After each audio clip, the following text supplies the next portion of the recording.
Have you seen The Mummy with Brendan Fraser and Rachel Weisz? How about National Treasure with Nicolas Cage and Justin Bartha?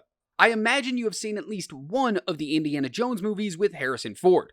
And if you liked any of those, a new movie hitting Apple TV Plus on May 23rd may be exactly what you're looking for. Apple TV Plus was kind enough to send me an advanced screening of this new movie called Fountain of Youth. It's directed by Guy Ritchie, who you may know from other films like the live-action Aladdin, Sherlock Holmes 1 and 2, and Lock, Stock, and Two Smoking Barrels.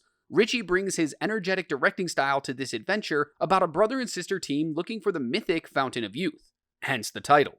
John Krasinski, from The Office and A Quiet Place, stars as Luke, a treasure hunter always looking for the next big score. When a dying billionaire, played by Domhnall Gleeson, hires him to find the Fountain of Youth, he discovers that he cannot do it alone. He needs the help of his estranged sister Charlotte, played by Black Swan actress Natalie Portman. Twists and turns lead them in all sorts of directions, and they're always hoping to stay one step ahead of the cops and a secretive other team looking for the same thing. It's a fun adventure movie, and to be honest, that type of project has been sorely lacking in the feature film section over the last few years. The cast is absolutely stacked, when the supporting actors are Stanley Tucci, Laz Alonso, Isa Gonzalez, and Arian Moayed. I apologize if I butchered any of those names. This movie attempts to have the comedic stylings of The Mummy, the historic clue-solving of National Treasure, and the over-the-top action of Indiana Jones. The problem is, being reminded of those movies can and will let you see the fault in this one, as it can't quite live up to those predecessors. John Krasinski is having a lot of fun in this movie, but he's no Harrison Ford. He's still having a good time and doing his best to keep you entertained.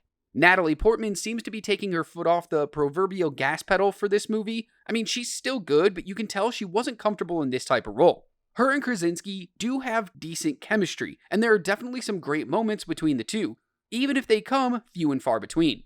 The story moves pretty well for an adventure film, but could have used a little trimming.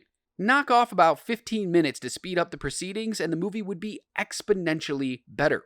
But the biggest pitfall of the movie is the script. The dialogue is stilted, the phrasing of the words often makes little sense, the story beats come out of nowhere with no real logical through line, the script is just a mess.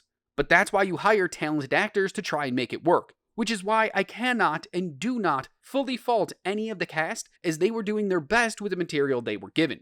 Now you're probably wondering why you should watch this, since all I've talked about are the ways the movie doesn't work.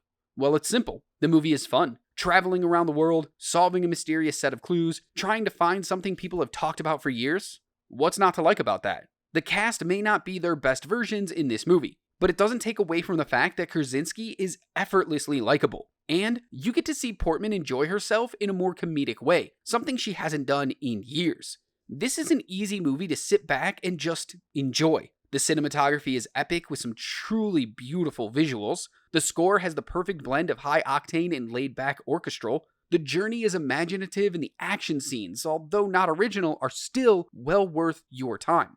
And this is the type of movie that you can go into knowing it won't be the best movie you've ever seen, but you wouldn't have wasted your time either. It's a thrilling adventure and one worth going on. It would also make a great double feature with any of those movies I mentioned earlier.